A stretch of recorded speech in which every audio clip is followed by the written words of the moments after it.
Okay, a short guided tour of our garden. This is the front garden. The lawn's long at the moment because it's no mow May, or that's our excuse, and so we're leaving that to grow to help the insects.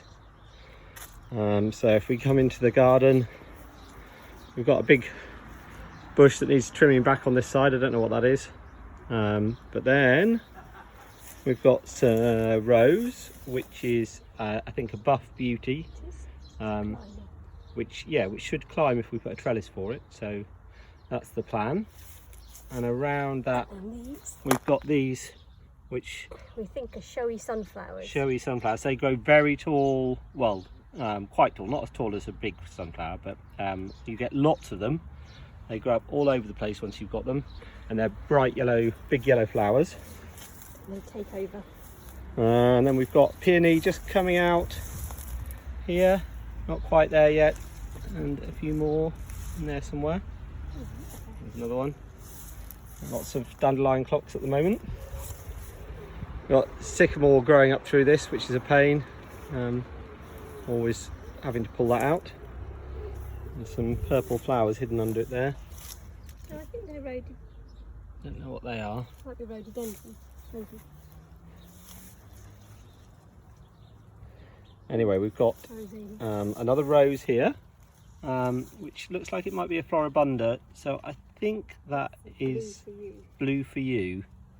I can't remember which way round we planted these. Oh no, it's coming out. That's the Ferdinand, isn't it? Yes, it's stripy. That's gonna be a Ferdinand stripy pink and white. And we've got another rose over here, which must be the blue for you, which doesn't look like it's doing so well, unfortunately. So those roses, the 3 roses we've seen, are all presents from my parents, and we planted them last year, at the end of last year. Bachelor's button. That's Bachelor's button, which is one of Damianti's favourites. I think that's rose campion. And we think that might be rose campion. We're not entirely sure about that. It's a bit big leaved for rose campion, but anyway, it comes out in a pink flower. We've got a huge amount of what are these? Geraniums. Geraniums here. They're purpley blue geraniums. They're lovely, but they do take over somewhat. And we've got some mint in the front here, and some lavender that's getting a bit woody, a bit leggy on that. A bit more lavender that's a little bit less runaway over here. And we've got some love in the mist. We've got some love in the mist coming out, and we've got lots more coming in there. And then we've got lots of wallflowers that have just gone over, so they'll come back next year. And well, the bee's still enjoying it though. And then lots of irises, all the way down here, irises, which are lovely. I really like irises. We've got some more Got a lily of the valley in the back. Oh, we've got lily of the valley coming here. Just lovely lily of the valley. I should say that Damianti does all of this, so any plaudits on this go to her. I'm the one who's just not mowing the lawn. And then we've got, we've got some more Bachelor's button. Got some fuchsia. A fuchsia hidden in there somewhere. That'll come. Cleaning out. And we've got agapanthus. Agapanthus, which isn't anywhere near ready yet. That'll come later. And we've got rose. This is a Darcy Bustle, which is coming. That was a present from a friend. And that's kind of. Hydrangea. Oh yeah, and in the middle here we've got the hydrangea, which is really nice, but it quite dominates the middle of this garden. But we've got some foxgloves. We usually have some snapdragons there, and we should have some tulips coming. We don't have the tulips. They've gone. They've been gone. Daisies. We've got some kind of daisy here. Looks a bit big for a daisy. We've got a variegated plant here, and then we've got our big conifer tree here that really needs the top taking off. I'd like to get rid of that tree really, and put something nicer there instead, maybe a flowering cherry or something, but Damiante's always been a bit nervous about removing it. This is flowering hydrangea. Oh, got you there. Got some flowering hydrangea. You get closer, you can see it flower. It's just coming in. This is completely run away. I have cut this back quite considerably in the past, but it's just keeps going. And we go through the house. You can just see the floor here so that you don't see the mess. But I wanted to show you the windowsill that Damiante's got going. Some mint there, some peas coming. Sweet William, Sweet William. zinnias, delphiniums. Okay, and then we go out the back through the mess. And the back is a bit scruffier than the front, if that's possible. But Poppies. got some poppies in there.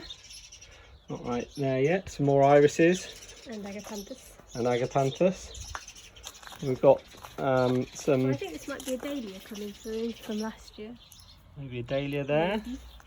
And we've got some, are these sweet peas? Yeah, Sweet planted out peas, too but early. yeah, planted out too early, so they're suffering a bit.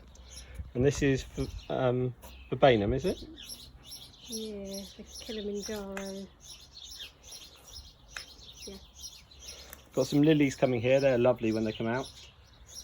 More irises. Don't know what that is, but I'm hoping it's a Persian buttercup. Persian buttercup, if we're lucky. A few more pots, some are planted up and some are not.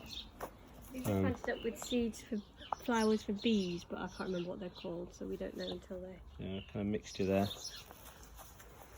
And then, what else we got? Oh, a little Kaylet. playhouse and graffiti that Freya's been doing. Kaylet, Some kaylet here, picking, and that's mustard lettuce.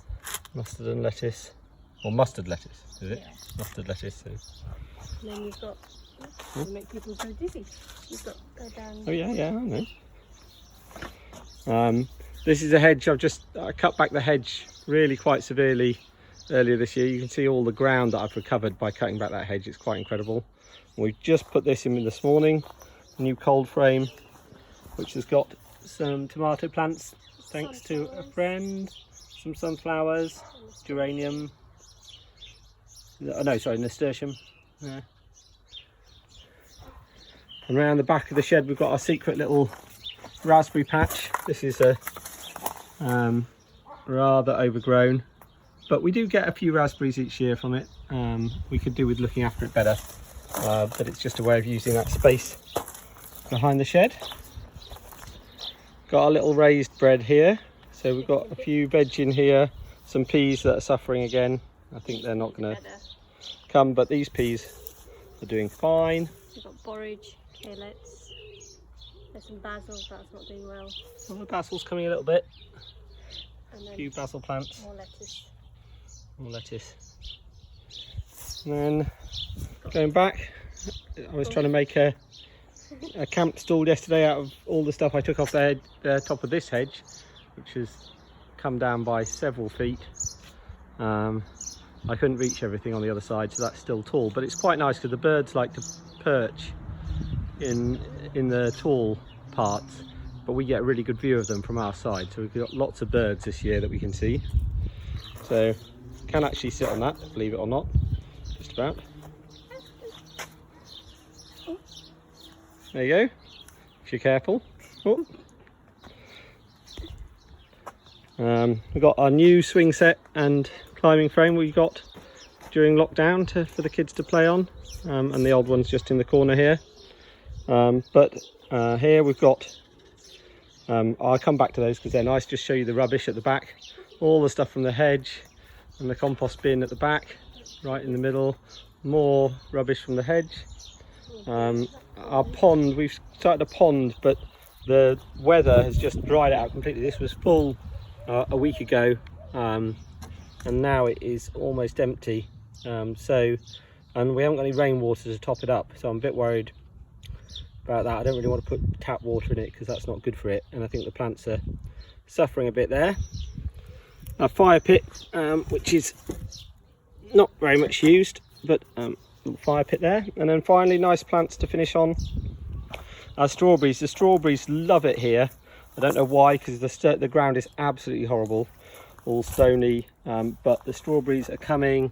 Lovely flowers there. I think we'll get a really good crop from the strawberries this year. And that is our garden.